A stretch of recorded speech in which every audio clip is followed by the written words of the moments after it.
ये कहानी है एक बाप बेटे की जो स्कूटर पर कहीं पर जा रहे होते हैं। तभी जो बाप होता है उसकी नजर पड़ती है रोड के साइड में कुछ लड़कों के ऊपर जो कि कीचड़ में कुछ ढूंढ रहे होते हैं। तो अपना स्कूटर वहां पर रोकते हैं और जाकर के उनसे पूछते हैं कि बेटे क्या ढूंढ रहे हो यहाँ पर। तो उनमें से एक बोलता है कि आपको दिख नहीं रहा है कि ये सामने सोने का फल है, हम उसको पाने की कोशिश कर रहे हैं। उसकी ये बात सुनते ही पिता का ध्यान जाता है उस सोने की फल की तरफ जो चमक रहा होता है। फिर उनके माइंड में कुछ इमेजिनेशंस बनने लग जाती हैं कि काश ये जो फल है ये मेरे बेटे के पास में आ जाए तो ना सिर्फ उसकी बल्कि मेरी भी जिंदगी बदल जाएगी। तो बिना सोचे समझे अपने बेटे को धक्का मार देते हैं उस कीचड़ में और बोलते हैं कि तुझे किसी भी कीमत पर वो फल लेकर के आना है। लेकिन बेटे को वो फल नहीं चाहिए होता है, उसके अपने कुछ और ही सपने होते हैं। वो बहुत कोशिश करता है अपने पिता को ये समझाने की कि मेरी खुशी इस फल में नहीं है, मेरी खुशी कहीं और है, मेरे सपने कुछ और है। लेकिन उसके पिता उसकी एक नहीं सुनते हैं। वो उसको धक्का मारते हैं उस कीचड़ में और बोलते हैं कि मैं तुझसे पूछ नहीं रहा हूं, तुझे बता रहा हूं कि तुझे वो लेकर के आना है। तो वो बेटा भी अपने बाप के सपने को सच करने के लिए अपनी पूरी जान लगा देता है और पूरी कोशिश करता है कि किसी तरीके से उस सोने का फल उसके हाथ में आ जाए। लेकिन जैसे जैसे वो हाथ पैर मारता है उस फल को पकड़ने के लिए वो और नीचे धंसने लग जाता है और फिर जाकर के उसको समझ आता है कि ये कीचड़ नहीं है, ये दलदल है। वो चीखता है, चिल्लाता है, अपने पिता को आवाज लगाता है, लेकिन उसके पिता उसकी एक नहीं सुनते।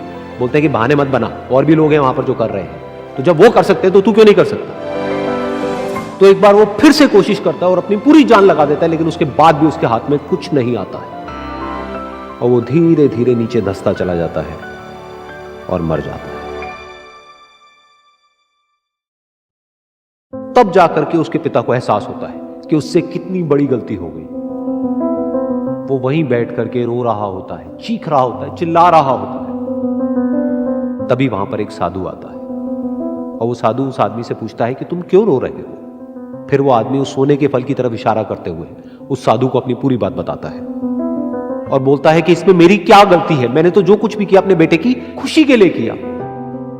तो वो साधु उस फल को ध्यान से देखता है और उस आदमी को कहता है जिस सोने के फल की वजह से तुमने अपने बेटे को गवा दिया, कम से कम एक बार ध्यान से उसकी तरफ देखा तो होता कि वहां पर कोई फल है भी या नहीं। ये सुन करके उस आदमी को गुस्सा आया और उसने कहा कि सामने तो दिख रहा है फल, आपको नहीं दिख रहा क्या। तब वो साधु उस कीचड़ के ऊपर एक पेड़ होता है जिसकी तरफ इशारा करते हैं और बोलते हैं कि वो जिसे तुम देख रहे हो वो उस फल की परछाई है, असली फल वहां पर उस पेड़ के ऊपर है।